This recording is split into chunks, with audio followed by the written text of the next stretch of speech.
연방정부의 예산 합의 지연으로 발생한 셧다운 사태가 2주차를 맞았습니다.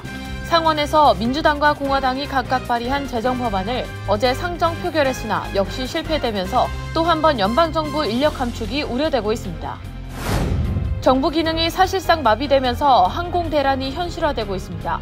캘리포니아 버뱅크 공항은 어제 관제탑이 폐쇄되는 초유의 사태를 맞았고 뉴욕이나 덴버 등 다른 주요 공항들에서도 혼란이 속출하고 있습니다. 트럼프 행정부가 공공주택과 렌트비 보조 등을 대폭 제한하면서 이를 많이 이용하는 한인 시니어들도 직격탄을 맞게 됐습니다. 미주 한인 봉사교육단체협의회가 이민자 개인정보 보호를 위해 연방국세청과 사회보장국을 상대로 소송을 제기했습니다. 뉴저지 러커스 대학에서 안티파 관련 저서를 쓴 역사학과 조교수에게 극우 성향의 청원과 살해 위협이 수차례 이어지며 해당 조교수가 유럽으로 피신하고 캠퍼스 내 정치적 긴장감은 높아지고 있습니다. 뉴욕시 스태튼아일랜드에서 정신질환 병력이 있는 10대 청년이 어머니의 남자친구를 살해한 사건이 발생해 충격을 주고 있습니다.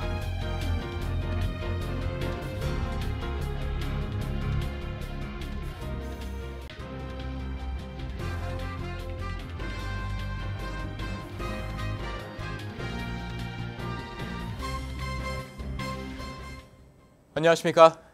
KBTV 뉴스9 이창원입니다. 연방정부의 예산 합의 지연으로 발생한 셧다운 사태가 2주차를 맞았지만 사태 종식 전망이 여전히 불투명합니다. 연방의회가 상원에서 민주당과 공화당이 각각 발의한 재정 법안을 상정 표결했으나 모두 가결을 위한 최소 득표에 실패했습니다. 트럼프 대통령은 앞서 또다시 부결될 경우 연방정부 인력 감축이 초래될 수 있다고 밝힌 바 있습니다. 오늘의 첫 번째 소식, 전장 기자가 전해드립니다. 연방정부의 셧다운 사태를 풀기 위한 단기 재정 법안 처리가 또 불발됐습니다. 현재 지출 수준을 유지하는 자신들의 재정 법안을 처리해 연방정부를 먼저 가동한 뒤 오바마 케어 ACA 보조금 지급 연장을 논의하자는 공화당과 ACA 보조금 지급 연장에 대한 확약이 필요하다는 민주당의 입장이 평행선을 이어갔습니다. 도널드 트럼프 대통령은 소셜미디어에 미국인들이 필요로 하는 많은 프로그램, 서비스, 그리고 사회 기반에 영향을 미치게 됐다며 일어나지 말아야 할 일이라고 지적했습니다. 그러면서 민주당의 실패한 보건정책, ACA 보조금과 관련해 민주당과 논의 중이며 보조금과 관련해 매우 좋은 일이 일어날 수 있다고 말했습니다. 트럼프 대통령은 민주당과 협상 중이라고 밝히고 그러나 자신의 제안이 무엇인지는 구체적으로 밝히지 않았습니다. 다만 민주당이 요구하는 오바마 케어 보조금 연장에 대해서는 보조금이 너무 많다며 수십억 달러가 낭비되고 있는데 우리는 지금보다 좋은 의료보험을 가질 수 있다고 비판한 뒤 훌륭한 의료를 위한 합의가 이루어지길 바란다고 밝혔습니다. 마이크 존슨 하원 의장도 도널드 트럼프 대통령과 정부 셧다운에 대해 자세히 통화했으며 대통령이 문제를 해결하고 싶어 한다고 밝혔습니다. KBTV 뉴스 전상입니다. 미 전역에서 정부 기능이 사실상 마비되면서 항공 대란이 현실화되고 있습니다. 캘리포니아 버뱅크 공항은 관제탑이 6시간 넘게 폐쇄되는 초유의 사태를 맞았고 누아기나 덴버 등 다른 주요 공항들에서도 항공편 지연과 혼란이 속출하고 있습니다. 당국은 연방정부의 셧다운이 장기화될 경우 추가 폐쇄 가능성도 배제하지 않았습니다. 보도에 김은지 기자입니다. 연방정부 셧다운이 일주일째 이어지면서 미국 전역의 공항과 관광지 곳곳에서 불편이 속출하고 있습니다. 어제 캘리포니아주 할리우드 버뱅크 공항에서는 한 조종사가 평소처럼 관제탑과 교신을 시도했지만 돌아온 답변은 인력이 부족해 관제탑이 폐쇄됐다는 말뿐이었습니다. 이 공항은 이날 오후 4시 15분부터 밤 10시까지 관제탑이 완전히 폐쇄되며 무인 체제로 운영됐고 일부 항공편은 지연 또는 운항 제한 조치를 받았습니다. 뉴저지 뉴워크, 플로리다 잭슨빌, 시카고, 워싱턴 DC, 인디애나폴리스 등지에서도 항공편이 4천여 건 지연되며 혼란이 이어졌습니다. 연방항공청 FAA는 버뱅크, 피닉스, 뉴욕, 덴버 등 주요 공항의 항공 관제 인력이 최대 절반까지 줄었다며 인력 부족 경보를 발령했습니다. 원격 관제와 자동 시스템이 긴급 가동됐지만 비상 상황에 즉각 대응하기에는 역부족이라는 지적입니다. 관제사들은 필수 근로자로 분류돼 셧다운 중에도 근무를 계속해야 하지만 급여는 전혀 지급되지 않고 있습니다. 이로 인해 일부 인력이 병가를 내거나 출근을 거부하면서 인력난은 더 심화되고 있습니다. 이미 미 항공업계는 지난 3년간 인력 부족에 시달려왔는데 이번 셧다운이 그 부담을 폭발적으로 키운 셈입니다. 공항 곳곳에서는 오랜 대기와 지연으로 불만이 폭주하고 있으며 당국은 승객들에게 출발 전 항공편 상태를 반드시 확인하고 공항에는 여유 있게 도착하라고 당부했습니다. 한편 셧다운 여파로 일부 국립공원과 박물관이 폐쇄되면서 미국을 찾은 관광객들이 문전박대를 당하는 사례도 잇따르고 있습니다. 션 더피 교통부 장관은 관제사들이 급여 없이 근무 중이지만 항공 안전에는 문제가 없다고 밝혔습니다. KBTV 뉴스 김은지입니다. 트럼프 행정부가 공공주택과 렌트비 보조 등을 대폭 제한하고 있습니다. 이에 대한 예산이 절반이나 삭감되는 데 따라 장년층과 주택 렌트비 보조를 많이 이용하는 한인 시니어들도 직격탄을 맞게 됐습니다. 전장희 기자가 전해드립니다. 공공주택에 살고 있는 혼합가정 2만 4천 가구가 강제 퇴거되는 낭패를 겪고 있는 데 이어 노동 의무화를 맞추지 못하는 장년층과 주택 렌트비 보조를 많이 이용하고 있는 저소득 한인 시니어들도 대거 삭감되거나 중단될 위기에 빠질 것으로 보입니다. 트럼프 행정부는 공공주택 거주나 주택 바우처, 렌트비 보조 등을 위한 예산을 43%나 대폭 삭감하기로 했습니다. 이에 따라 당초 공공주택 주거비 지원에서 불법 체류자들을 포함하고 있는 이른바 혼합가정을 강제 퇴거하는 데 그치지 않고 주거비 지원 대상을 대폭 제한하는 조치를 취하고 있습니다. 연방도시개발주택부는 공공주택이나 주택 바우처, 렌트비 보조를 대폭 제한하는 규정을 곧 공시하고 본격적인 감축에 돌입할 태세를 보이고 있습니다. 첫째, 섹션 8에 따른 공공주택 또는 렌트비 지원도 불법 체류자들에게는 전면 차단됩니다. 연방주택도시개발부는 공공주택을 이용하고 있는 불법과 혼합가정까지 2만 4천 가구를 강제 퇴거시키는 작업에 착수했습니다. 둘째, 푸드스탬프와 메디케이드와 마찬가지로 공공주택 이용이나 렌트비 보조 등에서도 노동 의무화를 적용하게 됩니다. 이에 따라 공공주택에 살거나 렌트비 보조를 계속 받으려면 장년층까지는 매달 80시간 이상 일하거나 자원봉사해야 하는 노동 의무화가 적용됩니다. 일자리 또는 자원봉사 자리를 구하지 못하는 저소득 장년층은 한꺼번에 푸드스탬프, 식품보조와 메디케이드 의료보험에 이어 공공주택 거주나 렌트비 보조 자격을 상실할 수 있게 됩니다. 셋째, 한인들을 비롯한 저소득 시니어들은 적은 비용을 내고 공공주택에 살거나 정부 보조를 받아 매달 적은 비용을 내고 있고 일부는 렌트비 보조를 받아 일반 렌트 주택에서 살고 있는데 이런 지원이 모두 대폭 삭감될 것으로 우려되고 있습니다. KBTV 뉴스 전상입니다. 미국 내 한인 및 이민자 권익 보호를 위한 한인 단체들의 연합체인 미주한인봉사교육단체협의회가 이민자 개인정보 보호를 위해 연방국세청과 사회보장국을 상대로 소송을 제기했습니다. 최근 사회보장국과 이민세관 단속국 간 체결된 협정에 따라 매달 5만 명의 이민자 개인 신상 및 재정 정보를 공유한다는 것입니다. 전장 기자가 전해드립니다.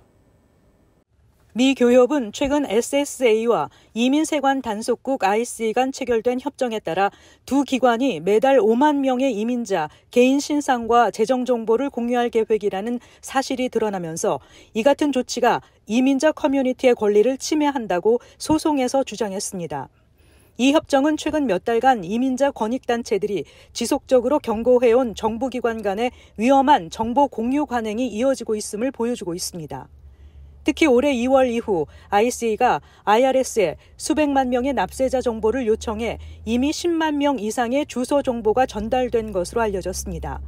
이에 미 교협은 아시안 법률회의 등과 함께 IC가 IRS와 SSA로부터 세금 관련 정보를 수집, 활용하는 정책의 중단을 요구하며 지난달 30일 연방법원에 소송을 제기했습니다.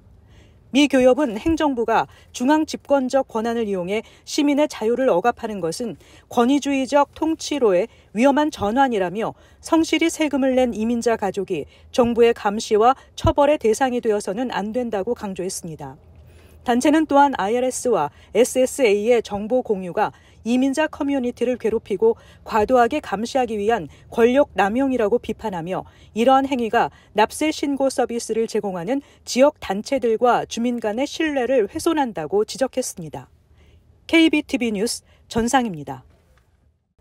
한인 학생들이 많이 재학 중인 뉴저지 러커스 대학에서 안티파 관련 저서를 쓴 역사학과 조교수에게 극우 성향의 청원과 살해 위협이 수차례 이어지며 수업이 전면 온라인으로 전환됐습니다.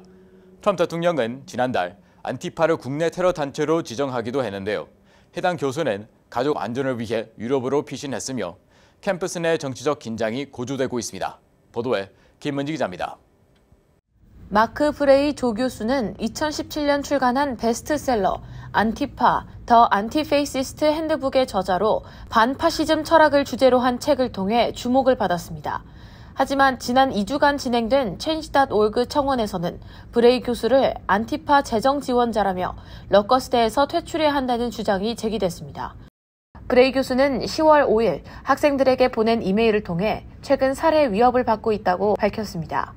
위협에는 그의 자택 주소까지 정확히 언급돼 있었으며 일부 이메일에서는 학생들이 보는 앞에서 살해할 것이라는 내용도 포함되어 있었던 것으로 전해집니다. 이어 브레이 교수는 강의를 온라인으로 녹화해 학생들이 수강할 수 있도록 조치하고 가족과 함께 유럽으로 이주키로 결정했습니다. 브레이 교수는 해당 청원과 위협이 사실과 다른 인식에서 비롯된 것이라고 주장했습니다.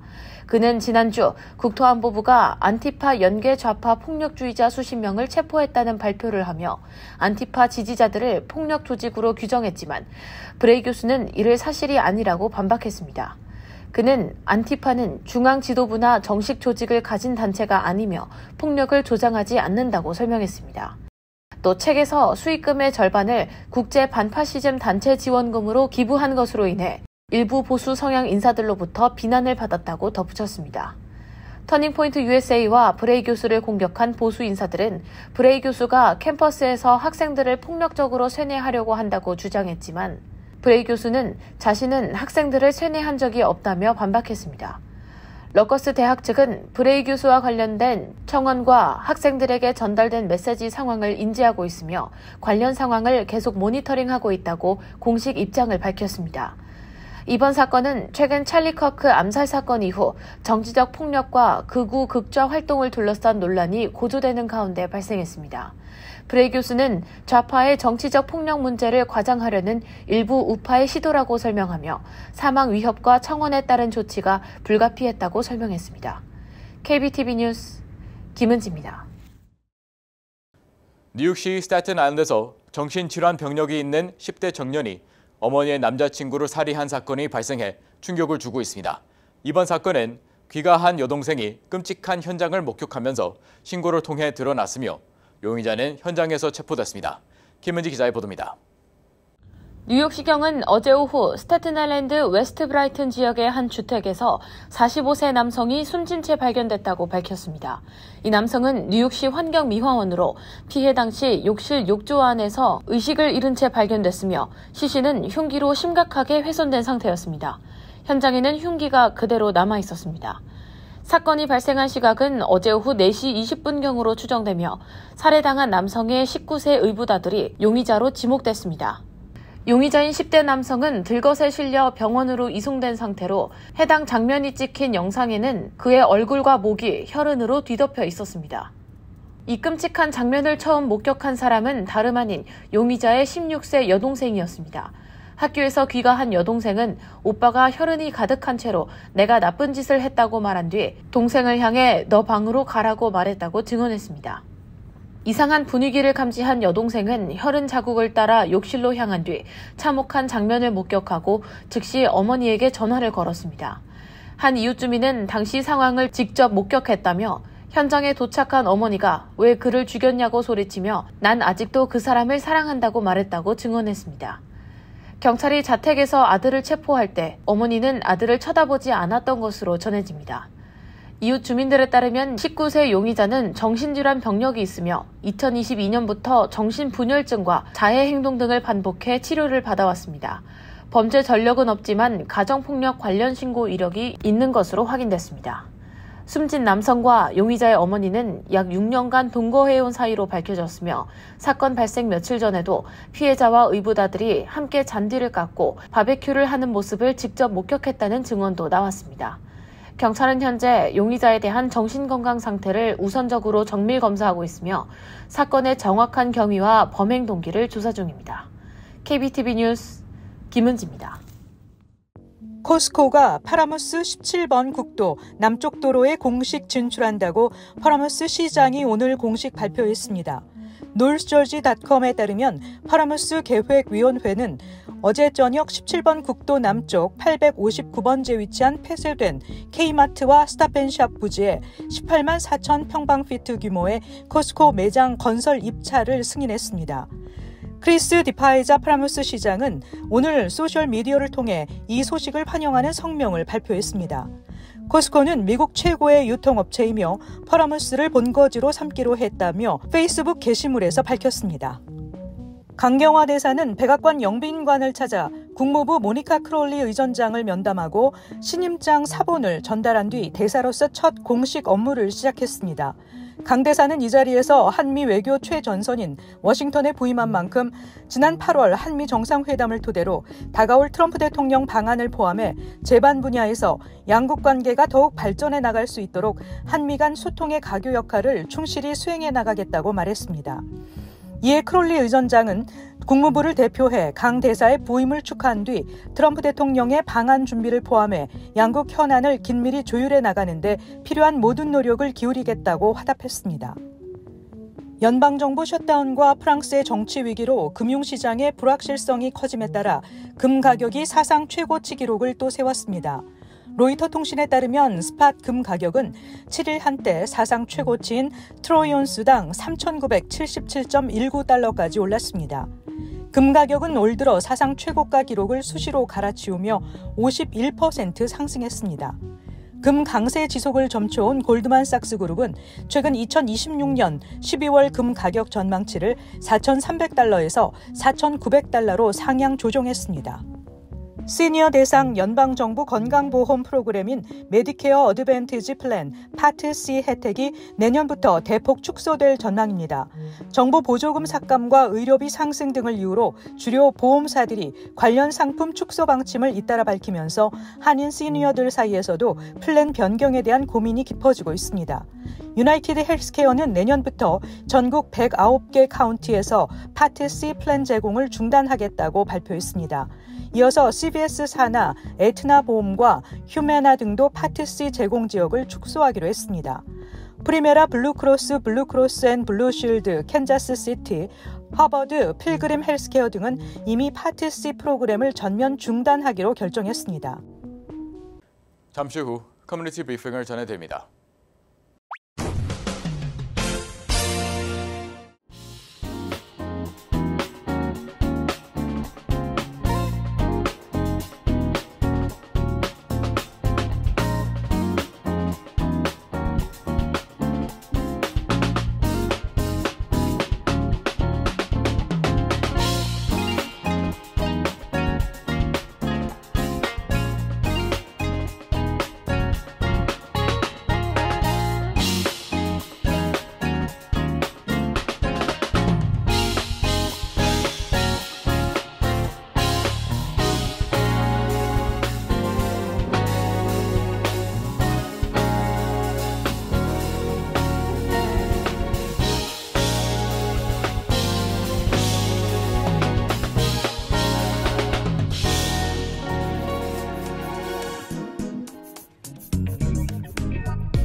이어서 환율과 증시 전해드립니다.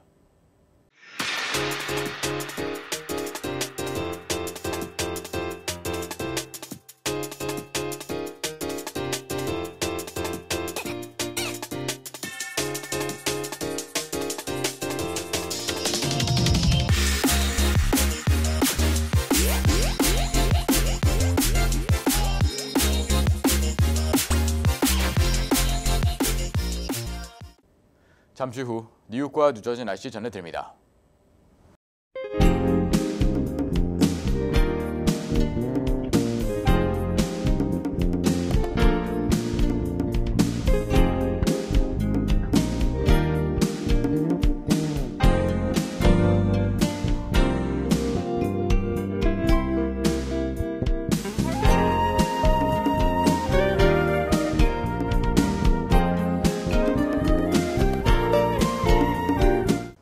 이상으로 KBTV 뉴스9 마칩니다.